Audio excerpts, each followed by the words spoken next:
Alrighty, so like I said, today we're going to start by reviewing factoring, and this is a really important topic that we're going to be reviewing for a couple days, some new stuff. And it just makes sense when we start reviewing factoring that we review multiplying as well, because factoring undoes multiplying, okay? So let's start with reviewing how to double distribute when we try and multiply two binomials, okay? Remember that you start by taking the first term of your first binomial and distributing that to your second binomial. And then remember, we take our second term, that 3, and also distribute that to x minus 7. Okay? Now, you don't have to write out this step every time. If you can visually, like, just kind of think about distributing 2 to this binomial, distributing 3 to this binomial, that's fine with me. I don't mind that. Okay? Let's go ahead and do this. 2x times x. 2x times negative 7. Okay, 3 times x. And 3 times negative 7. All right, so what do we do next? Combine like terms. So I'm going to have 2x squared minus 11x minus 21. Any questions on this? All right, please go ahead and do numbers 2 and 3.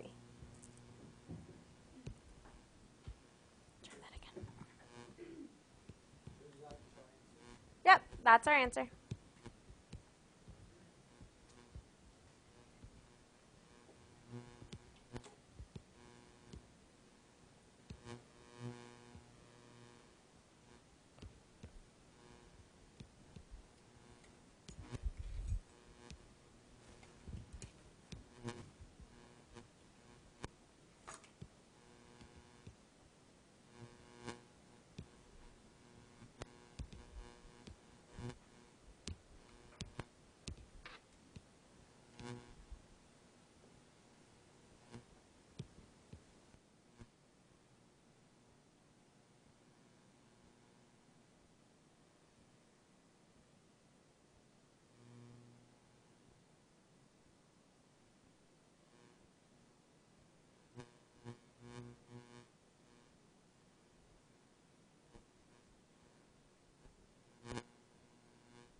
All right, so for number 2,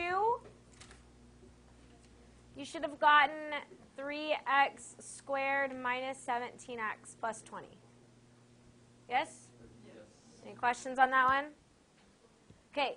I saw a couple of you fall into the trap on number 3. Number 3 is not 81x squared plus 4. What do you have to do? Yeah, you have to write it out, okay?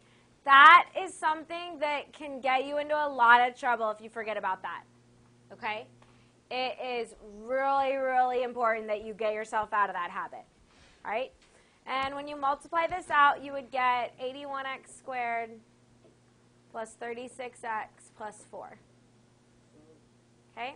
I think it's important to mention that there's a rule, there's a pattern anytime you square a binomial. Anytime you have a plus b squared, it's going to turn out to be a squared plus 2ab plus b squared, okay? Where a is your first value and b is your second value. So if we look here at this example, 9x squared is 81x squared. 2 times a times b. So I do a times b. 2 times 9x is 18x times 2 is 36x. And then b squared is 4. Okay? Same rule applies for a minus b squared. All that changes is the sign of the middle term. So memorizing rules and patterns like this can help you save time when factoring and multiplying.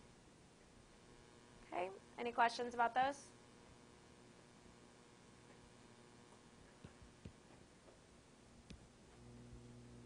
Okay. Let's review taking out a GCF.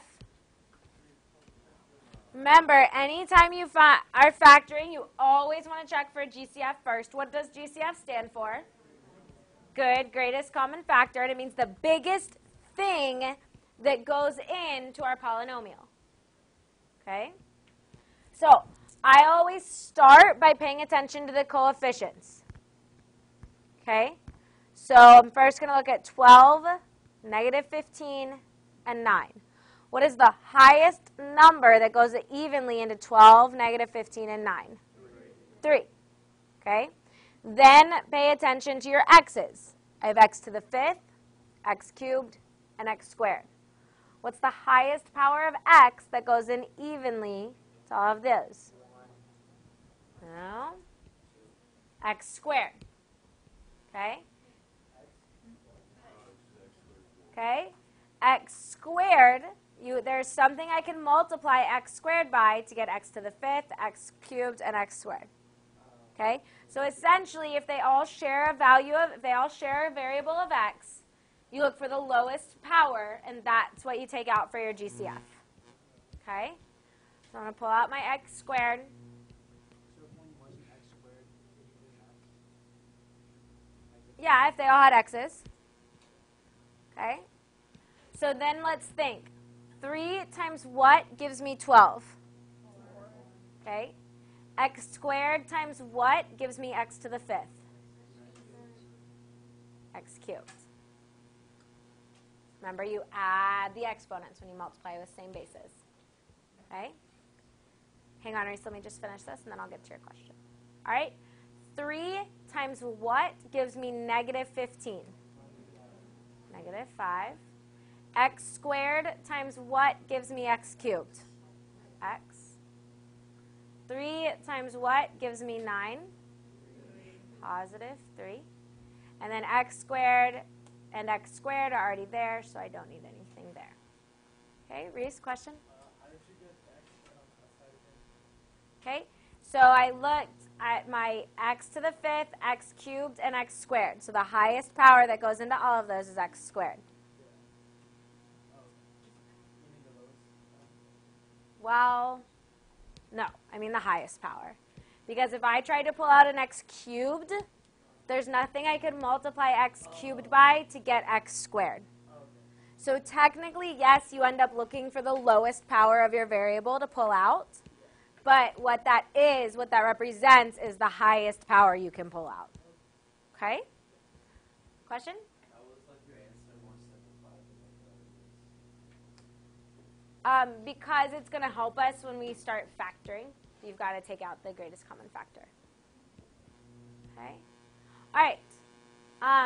Yep. So is 3x squared the greatest common factor? Yes, your GCF is 3x squared.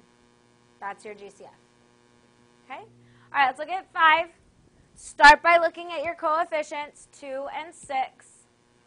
What's the highest number that goes evenly into 2 and 6? Okay? Then break it down variable by variable. I've got x squared and x. So what can I pull out? Okay? I've got y, but no y over here. So can I pull a y out? Nope. Z cubed and z to the 4th. Z cubed. All right? So let's think. 2 times 1 would be 2, so I don't need to write that down. X times what gives me x squared? What do I need next? Y. And then do I need a z? Nope. Okay, 2 times what gives me negative 6? Do I need an x? What power of z do I need? Z to the 1st. So this was a question. It was just after the GCF, you would just do 2x. If all it said is what is the GCF, yes, that would be your answer. 2x is z cubed. What would it be asking if it was a whole? Factor. Okay. Like on the take would potentially get you factor out this and factor these two. No, we'll just say factor. This is a part of factoring, is taking out a GCF. Okay, let's review 4-term grouping. Okay. I know that 6 and 7 have terms that could be combined, but I want you to leave them separate to show our strategy, to show our process. So I've got x squared plus 3x plus 4x plus 12. All right. With 4 terms, you always start by grouping the first 2 terms and the last 2 terms. Okay? Then we want to pull out the GCF from each group. So what is the GCF of x squared plus 3x? X. And what's left inside? Good. All right. What's the GCF of 4x plus 12? 4. Positive 4 or negative 4? So you have to write plus 4 times what will be left inside our parentheses. Okay. Do you remember what you check for at this point? Yeah, the insides of the parentheses have to match. If the insides don't match, you've got to try again. It's going to allow us to continue. Okay? So if it doesn't match, would it be no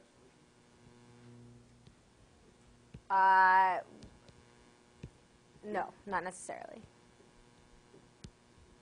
Okay? So now we go and we write our answer. Remember, you get your first binomial, or you get one of your binomials. The order doesn't matter. One of your binomials comes from what's inside the parentheses, and your other binomial comes from what's outside the parentheses.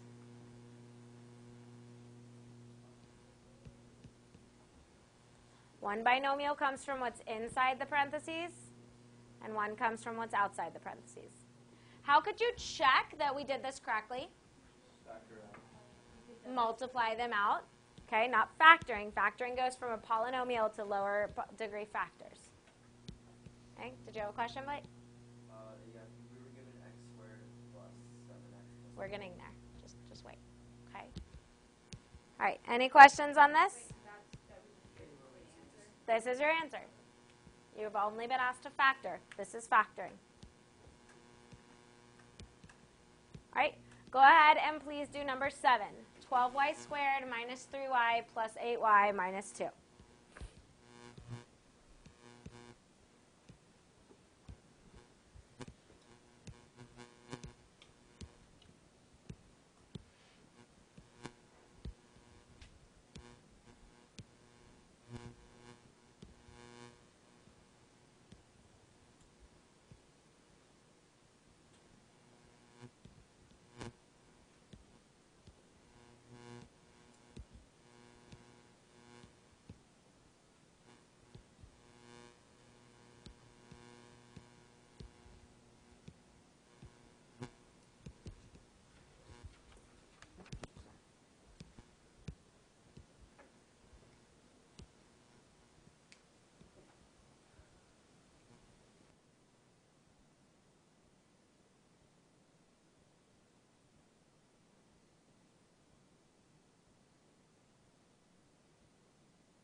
All right, so I would group my terms. What's the GCF of the first group? 3y. What's left? What's the GCF of the second group? What's left inside? Do they match? Yep. So now I get to go ahead and rewrite this. 3y plus 2 and 4y minus 1. Nope, doesn't matter at all what order you put them in. Okay? Questions? All right. Let's, yeah.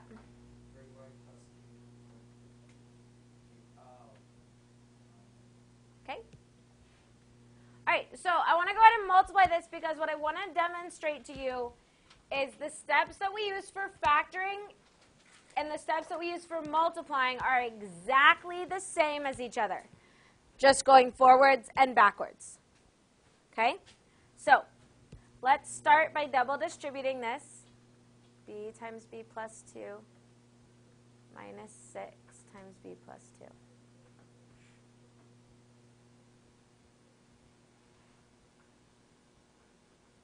So when I distribute that b, I'm going to get b squared plus 2b minus 6b minus 12. And then what do I do? So I get b squared minus 4b minus 12. Okay? Everyone okay with that? Okay. The process that we use for factoring is exactly the multiplication process, just in reverse. So notice that we're starting with the binomial b squared minus 4b minus 12. When we factor that, what do you think we're going to end up with as our factors? B minus 6 and b plus 2. Okay, so we're going to go, notice that these are the same. We're going to work these exact same steps backwards to get to where we want to be. Okay, so we've got to create 4 terms so that we can group. All right, we're going to factor. Okay, so remember that in order to figure out your factors, you multiply your leading coefficient a and your last value c. So 1 times negative 12 gives me negative 12. Okay? So I want the factors of negative 12 that add up to what? Negative 4.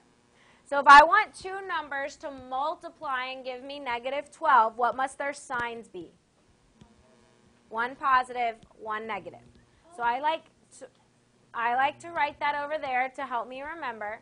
I'm going to want one positive value, and I'm going to want 1 negative value. All right, so let's list out the factors of 12. 1 and 12, 2 and 6, 3 and 4. Using my plus and minus, which ones of those can I make add up to negative 4? 2 and 6.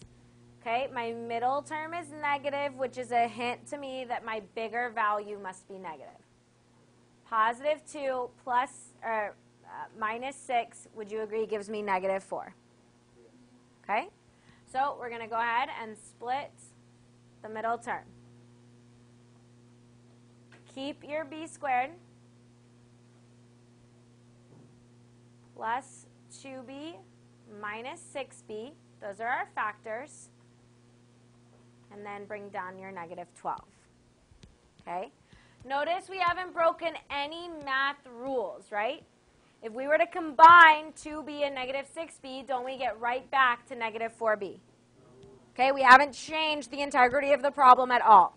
We've just rewritten it in a way to help us. Okay? All right, so now question? Okay, now we follow the same process that we were before. Group your first 2 terms and your last 2 terms. What's the GCF of b squared plus 2b? Okay. What's left inside? All right. Negative 6b minus 12. What's that GCF? Good. You always, whenever the first term in your group is negative, go ahead and pull out a negative. So this is minus 6 times what's left inside. Good. Do our insides match? Yeah. What do we get? B minus 6 times b plus 2. Okay. I want you to look closely. Notice how the steps are exactly the same, just in reverse. You see that? We started with our factors. Okay, we double distributed. We split it, and we combine like terms. So we just go backwards. Notice how my first step here is my last step here. My second step is my second to last. Third to here, and then they keep matching. Okay? Yes, sir. Yeah, that doesn't matter. I'm just trying to mirror the situation for you. Okay? Couple things. You could absolutely write this answer the other way, b plus 2 times b minus 6. Okay? And when you split your middle term, there's no rule of what has to go first. So you could have put -6 and plus 2b. Okay? Reese, did your question get answered?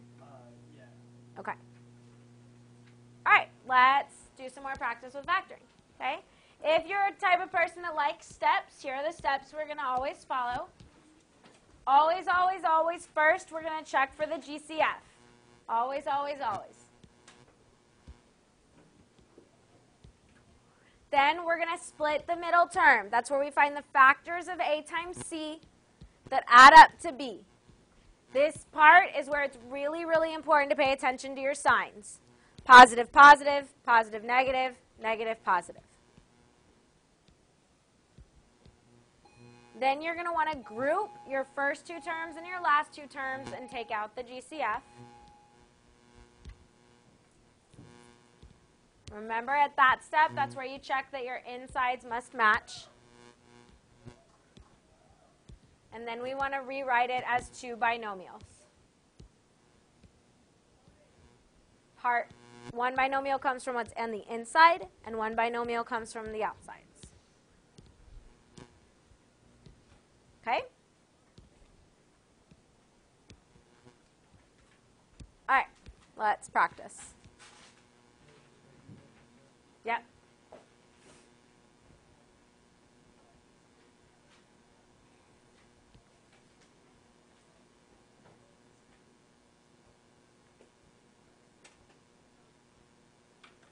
We good? Okay.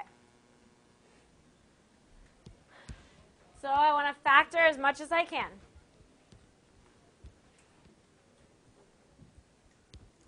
X cubed plus 2x squared minus 15x. What's the first thing I check for? GCF. Do I have one here? Yeah, I have an x in every single term. So I'm going to go ahead and factor out my GCF of x. What's left inside?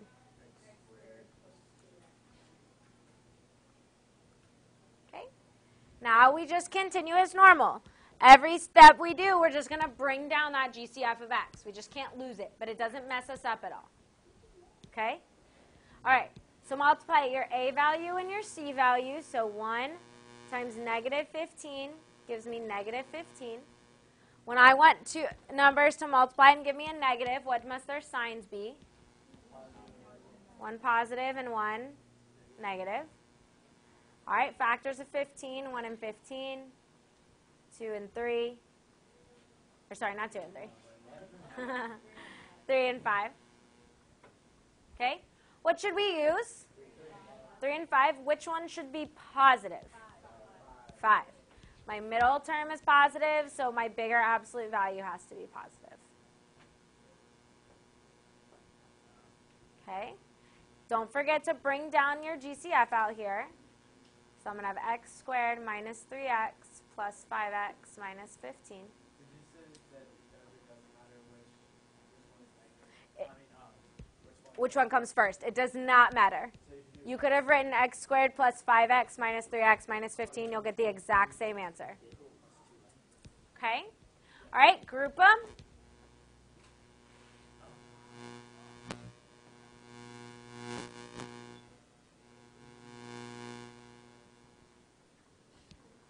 What's the GCF of x squared minus 3x? So I have x times x minus 3. What's the GCF of 5x minus 15? Plus 5 times x minus 3. Do my insides match? Yeah. So I keep my GCF. My insides gives me x minus 3. My outsides give me x plus 5. That's your answer. That's this factored. Okay? Remember last week how we talked about not giving away points on the easy stuff? Okay? Forgetting to bring down your GCF is an easy step. But you forget it, your answer's completely wrong because you don't have a whole factor. Okay? So that's one of those easy things that you want to make sure you're remembering to do is bringing down that GCF. Huh? Well, you're only pulling out the greatest common factor of the whole polynomial once. That's at the very, very beginning. Then when we pull it out of each of each of the two little groups. That's just a step in our factoring. Okay? Callie? Why is it not x squared then? Why isn't what x squared? The GCF. Because 15 only has an x. But then you pulled it out again. Okay, think of this step as being like in brackets, where you're going to simplify the inside. Okay? And we're going to finish factoring this inside. That's what gives us the x minus 3 times the x plus 5. And we're just going to multiply that whole thing by x. Okay? You could put brackets. That'd be fine. All right? To check this, you would multiply these together in any order you want. You could multiply x times x minus 3 and then multiply that answer by x plus 5. Or you could multiply x minus 3 times x plus 5 and then distribute your x. Either one is fine. Okay? But you should be checking your answers each time. All right, let's look at 10. 3x squared plus 20x minus 7. Is there a GCF? Nope. Okay? So take A times C. So 3 times negative 7, and what do we get? Negative 21. When I have a negative, what must my signs be? Oh. I'm not used to having a strange new powerful pen. Okay. So I need a positive and a negative. So let's list my factors, 1 and 21, 3 and 7. What are we going to use? Good. We're going to have to use 1 and 21. Which one?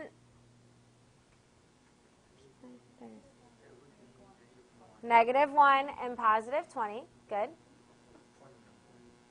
Or sorry, negative 1 and positive 21. Okay. My middle term is positive, which means my bigger number is going to be positive. Keep your first term, 3x squared minus x plus 21x minus 7. Everyone okay? Yes.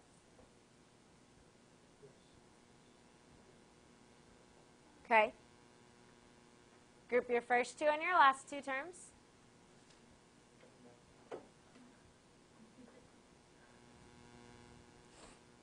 Pull out the GCF. What's the GCF of 3x squared minus x? So I have x times 3x minus 1. What's the GCF of 21x minus 7? Positive 7. Only if this first term is negative should you pull out a negative. That's the only time.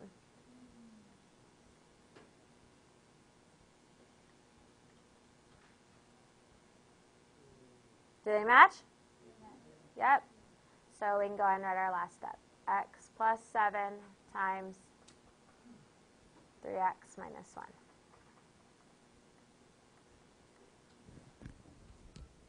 Questions on that? I don't know if we're like about to get to this, but what is it called? Is it no solution when the insides don't match? The insides don't match, but it should be able to be factored. You've done something incorrectly. If you can't find any factors of A times C that add up to B, then it's what we call prime or completely factored. Okay? All right, let's look at number 11. Yeah. So is number 9 only like able to have the x before like your two binomials because of the x cubed? X is just our GCF in number 9. It'd be the same if there was a 5 that you could pull out or something. Okay? All right, let's look at number 11. Is there a GCF? No. All right. Multiply A times C. What's that? 8.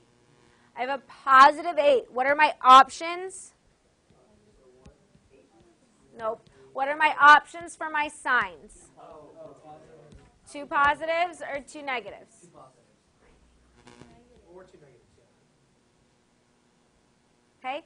Look at your middle term to decide which one you're going to need. Our middle term is negative 9x. So am I going to use two positives or two negatives? Two negatives. So let's list out our factors, 1 and 8, 2 and 4. Which one of those am I going to use? 1 and 8, and both their signs are negative. All right, please finish this.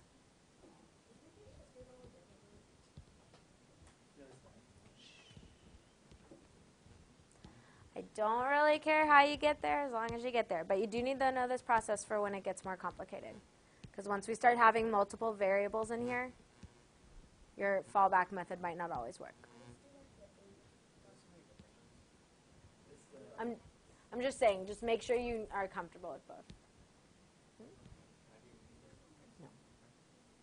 Because do your insides match? You only pull out a negative if the first term is negative.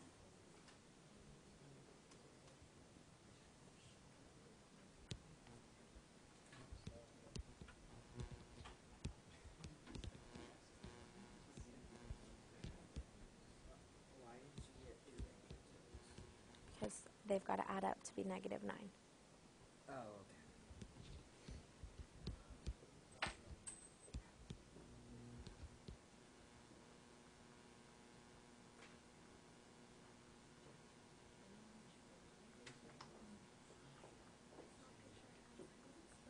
Okay.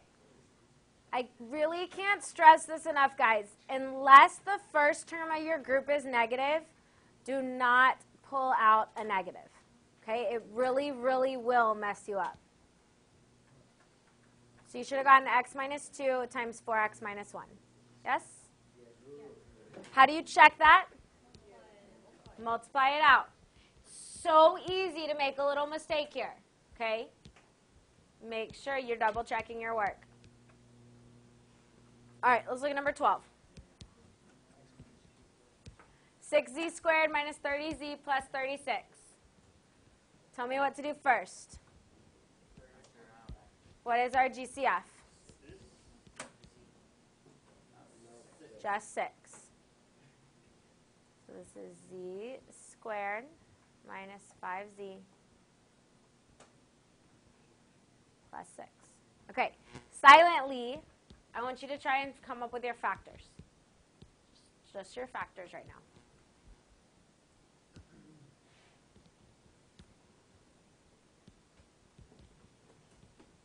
How would you go about splitting this middle term?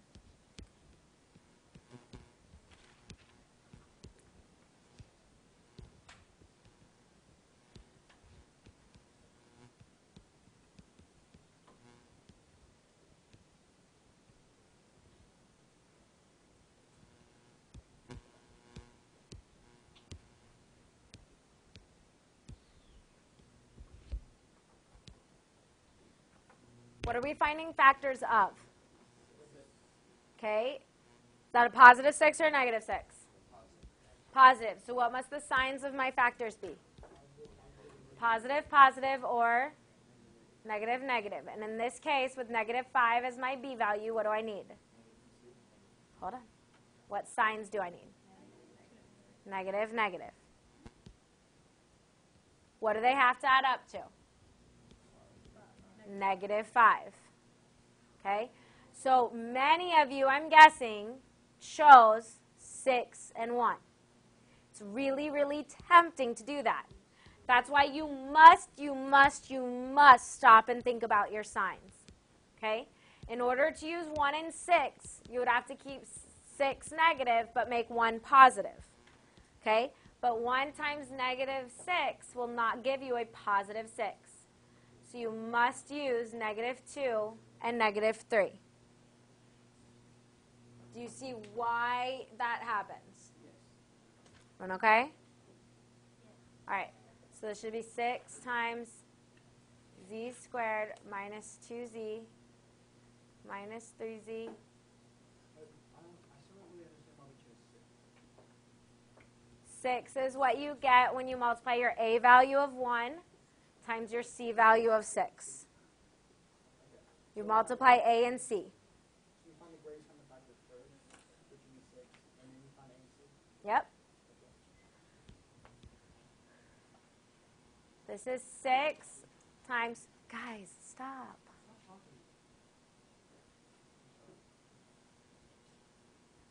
Group your first 2 terms I'm going to get z times z minus 2. What do I pull out of my last two terms? Negative 3 times z minus 2. So my GCF 6 stays out front. And I'm going to have z minus 3 times z minus 2. Now, for simpler factoring problems where the a value is 1, there's just a 1 right here. Some of you might be noticing the shortcut, and you can jump straight there. That's 100% fine with me. Okay? If you're not seeing it yet, keep going through your process every time. Okay? All right, I want you to work on your own quietly, numbers 13 and 14. I don't want you calling out. I don't want you talking to each other. I just want you to work 13 and 14.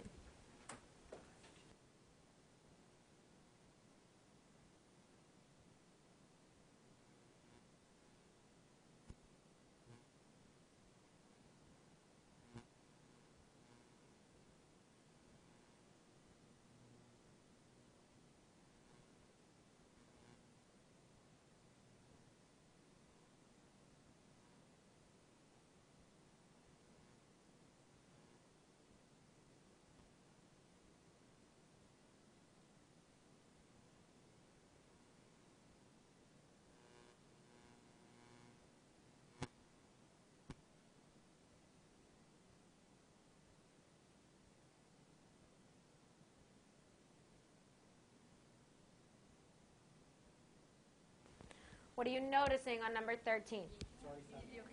Yeah, there's no factors of 2 that add up to negative 5.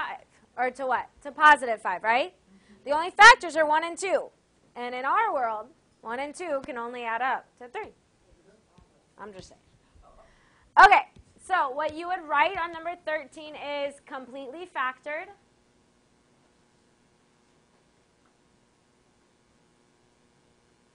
Or you could also write prime.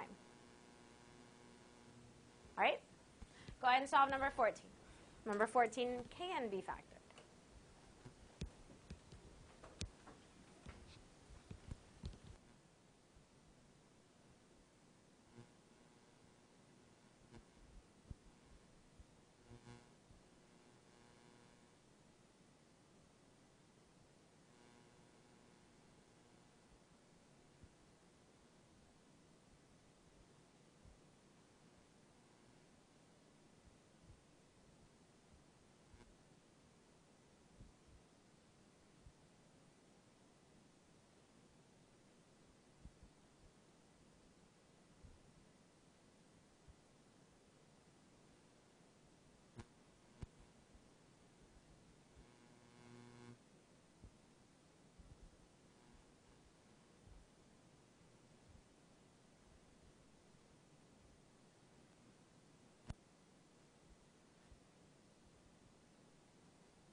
So on this one, we're looking for the factors of positive 2 that add up to positive 3. So what are we going to need?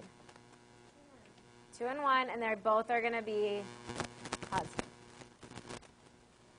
So I'm going to have 2x squared plus 2x plus x plus 1. All right, let's group this. What do I get out of the first two? 2x times x plus 1. Okay, look at your second 2. What's all I can pull out? 1. Okay, even if that's all your GCF is, you have to pull it out and write it. Okay? If you don't write it, you're going to have nothing to put in your second binomial. Okay? So you have to pull out the 1 or the negative 1, depending on the case. So you should have gotten 2x plus 1 times x plus 1. Okay? Cool. All right. Go ahead, if you're on the ends, pass down the homework.